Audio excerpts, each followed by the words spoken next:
Hello, my name is Jess Coulter and my tool is Lumio. I chose Lumio because my district is no longer supporting Nearpod and instead they have introduced this new software, Lumio, during the summer professional development. When the summer professional development took place, one of our instructors used Lumio to present material and it made me want to learn more about it so I could use it as a resource with my students.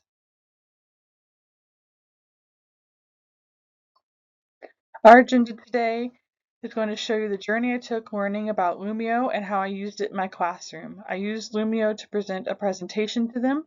I teach ML learners, which is multilingual learners, in biology and wanted a way to keep them engaged throughout the lesson. So what is Lumio? Lumio is an advanced digital learning platform made by Smart Technologies. They promote it by saying that it transforms static lessons into dynamic interactive experiences and seamlessly integrates with existing educational technology like LMS softwares and Google Classroom is what they say. As I said earlier, I first heard about Lumio from a summer professional development where the instructor had us act as the students, and then she showed us what the backside of Lumio looked like from the teacher's perspective. I have access to the tool because my county has allowed us to access it and has offered trainings to teachers about it. Unfortunately, I didn't know about the trainings until it was too late. Until I went to one during pre-planning and one of my administrators used this in their classroom to teach us. I thought Lumio would be a great enhancement for students because it can give students ways to interact with the lesson in a meaningful way. It's more than just listening and writing it down. It's about engaging and finding ways to reach my multilingual learners. Some key features of Lumio. You can create your own Google Slides or PowerPoint and import them. And the integration is pretty seamless. It seems to not mess up any of the formatting. You can create new lessons from scratch and it allows you to add interactive elements and games. Integration ecosystem, they say, has LMS compatibility with things like Canvas, Schoology, D2L, and Brightspace, and Google Classroom and Microsoft Authentication, and YouTube and Desmos integration, which even in science we use that Desmos integration sometimes. Um, the device flexibility, it works on any web-enabled Chromebook, tablet, and internet compatible device.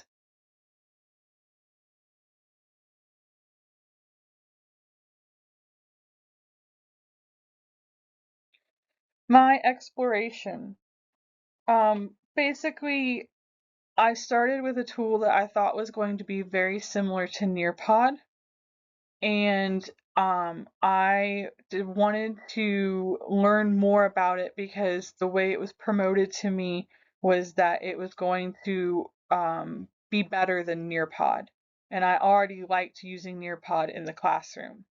I personally work best through trial and error, and so I saw what my evaluator did during the presentation, and I wanted to play with the program through trial and error as well as using online communities to help figure out how to use it.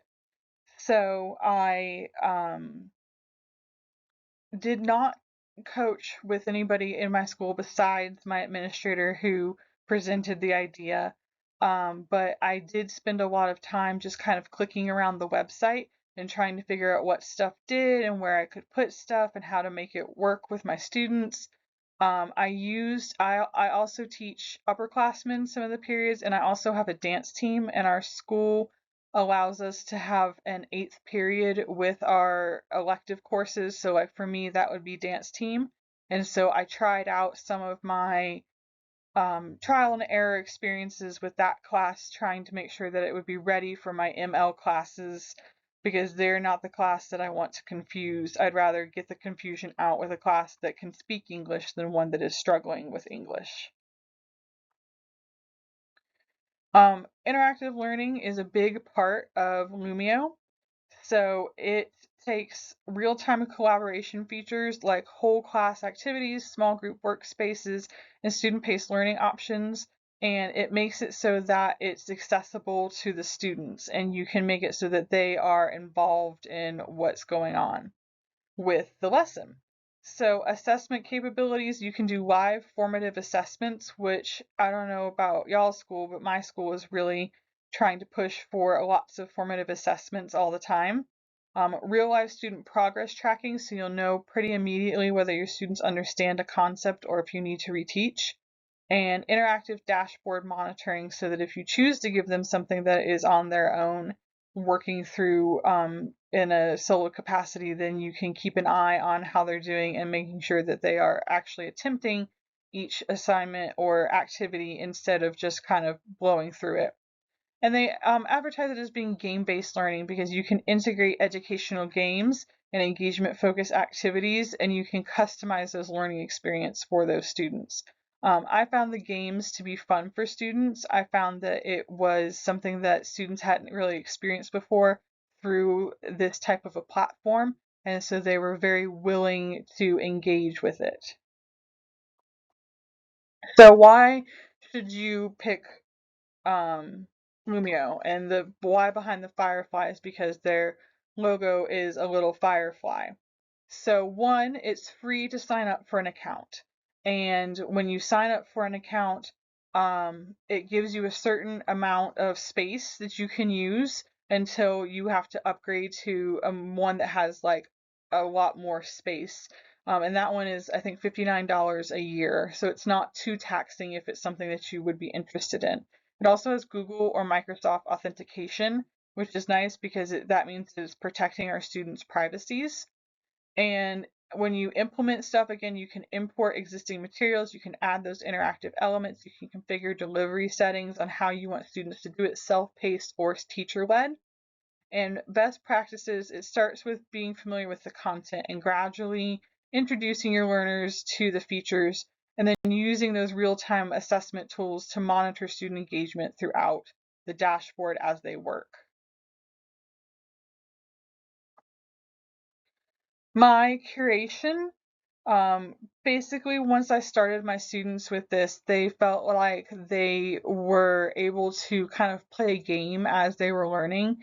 And it helped me because I was able to track where they were at and making sure that they were actually engaged and not just on a computer staring at a screen, whether the screen was what we were supposed to be doing or not. So what I did with it is I took a unit of the material and I said, okay, we're going to transfer it into Lumio and I'm going to add the some game features and some formative assessments as we go throughout. It relates to their learning because it made it so that it kind of, I was better able to chunk the material, if you will, for them. And so they were better able to have an understanding of how I wanted them to learn. And I was able to find good stopping points to where I could integrate other activities in the class.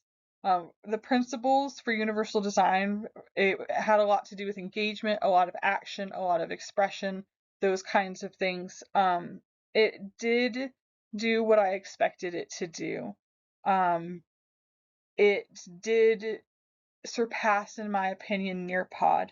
And I felt that that was a good thing because Nearpod, I liked Nearpod, but I was getting kind of tired of it. I didn't want my students to use it as much because I felt like it was just the same old. And this allows me to really differentiate for my students because in my class I have some students who can barely speak English and some who are almost proficient in English.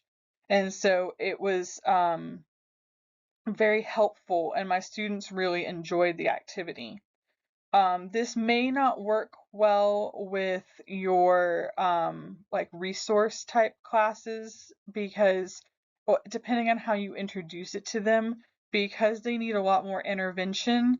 This has some intervention in it and has some things, but for me, my PowerPoint was like 50 some odd slides long. And so I was better able to break it down into smaller sections for them, which could be helpful for those resource students. The other thing that you might not get buy-in from with those resource students is some of them might think that the games are stupid or that they weren't as helpful as learning the concept as it would be to reinforce with more activities that you would do in class. Because this is geared as like an online activity, I feel like some learners, especially when you're talking about really high learners and really low learners, they need either an extension because they're a high learner, or they need more interventions because they're a lower level learner. And so if you were to use this tool, I would just be careful to not let it replace everything that you do in the class, so that this is the only model that you use is this online software. I would use it to help with formative assessment. I would use it to help break things down. I would use it to find those places where you can pause and, you know, reassess where your kids are at, and then maybe go forth and do an activity with them. Um, it worked well, like I said, with ML learners, I think because I have such a range of students in there that they were able to really find like, and I teach also ninth graders, so they were very invested in the game still. As you get with upperclassmen, they can kind of be like, I don't really want to participate in this. But overall, I felt like my students did a good job. So when we talk about whether this software is successful or not, it has measurable outcomes, right? So it has student engagement tracking, performance analytics, and participation metrics that all allow you to figure out whether your students are engaged in this lesson. It also has a lot of support resources. I was able to find, not only was I able to find like chats and group things from Lumio themselves, but I also was able to find chats from people who were using it that had feedback or questions similar to mine. They have technical documentation, community forums. That's where I found most of my stuff. And then integration guidelines to show you kind of how to do the things that you want to do. My evaluation would be this is a great tool. I kind of already covered this before, but this is a great tool for when you want to break up learning, when you want to find those places to put in those formative assessments that can be hard in a classroom. When you're just teaching your heart out and you kind of get caught up in it and you forget, oh, I should make sure that my students are following along and that they really are learning the things that I need them to learn. Um, when we talk about whether this should be used across the board, I think that there should be a certain grain of caution because just because this is online or potentially using AI tools and stuff like that does not replace genuine learning in the classroom and activities and things of that nature. So I would just caution that this is a tool and not necessarily a thing that is meant to replace what you're already doing. It's meant to help engage and reinforce. And the last part I have is this lovely demo video for you, and so I'm just going to let it play. And thank you so much for your time. This is Jess Coulter with a demo of Lumio. So to start off with Lumio, you can either Google the word Lumio, or you can go to smarttech.com/Lumio. For the purposes of this, I am signed in already, and you can see that you can sign in as a teacher or as a student or even as an administrator. So I am signed in as a teacher. When it opens, it's going to open a dashboard for us. And the dashboard is going to show you that I have a file that I have been working on. And when I hover over it, you can see that it says Start New, Assign New, Edit File. You can see up here at the top My Library, Shared Libraries, Lumio Libraries, and Class Sessions. You can also see where it says New or Import. I got this PowerPoint by importing one that I already had. If I click on Shared Libraries, you can see that there's organizational library resources that are already kind of in place so that you can share with other people. For instance, if you have a co-teacher. Lumio Library, if you give it a minute to click. You can search for all different types of resources, and you can look for grades, specific grades and specific subject matters as they go forth. And so you can see here, this is Halloween themed, Thanksgiving and gratitude themed, manipulative themed. There's a bunch of different types of ones that you can use, and it goes on. Class sessions is when you want to start using it and you want to record or find a results from a class that you have already done, as you've done live with. But we're going to stick mostly over here in my library. This is my class ID. This is what students would use to be able to log in and follow along with my PowerPoint, and I can edit the class as necessary. And so for cells, I'm going to hit Edit File.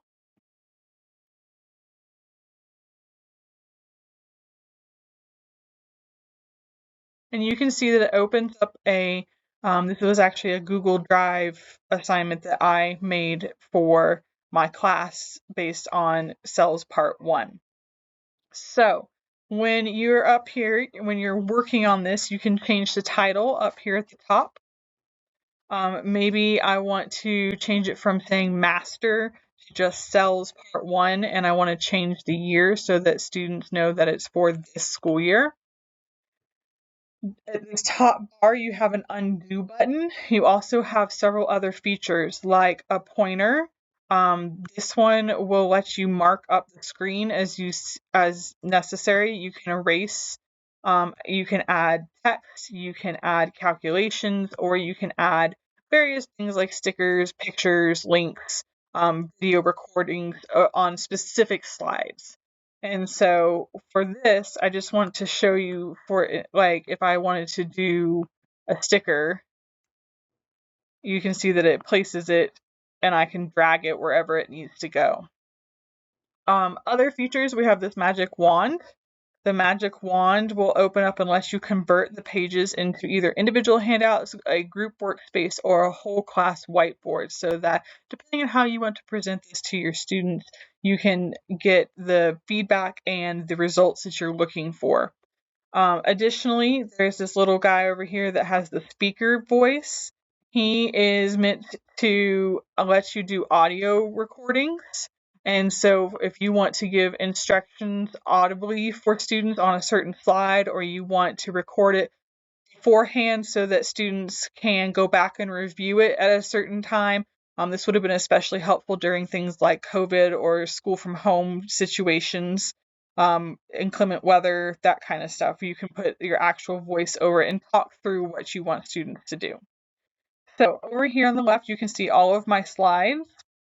If I hit the plus button down here, it opens up this nice menu. And you can see here that I can add YouTube videos, I can add resources from the Lumio library, I can add Desmos, I can add FetLabs, which is specifically for science a lot of times.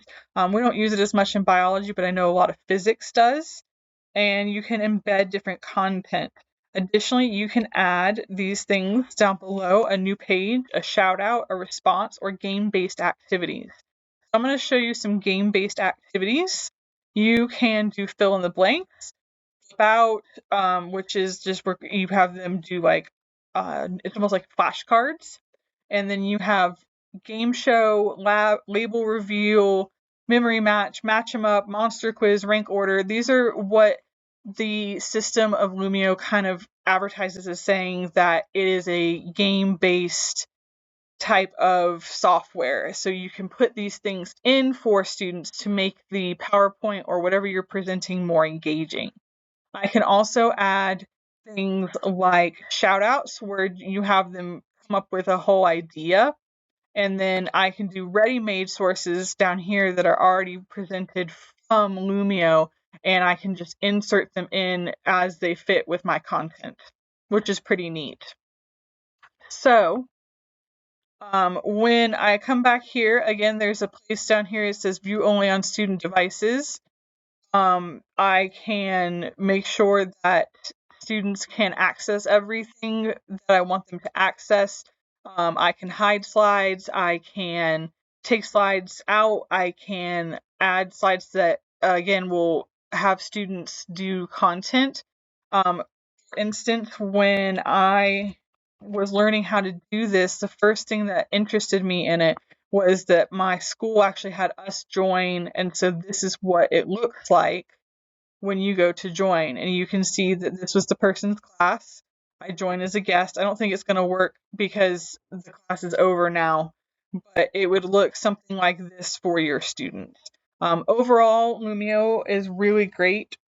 Is a really great tool. I think that it surpasses um, Nearpod because it gives you even more options to engage your class rather than just the same, you know, here is a page where you guys can write on it, or here's a page where you can do this on it, add notes to it, right? This lets you even put games and videos and interact with videos. And that is overall a very engaging way to have students learn from PowerPoints or assignments that you put into Lumio. I hope that this helped, and thank you for listening. Thank you so much again for your time. I appreciate it. Have a good day.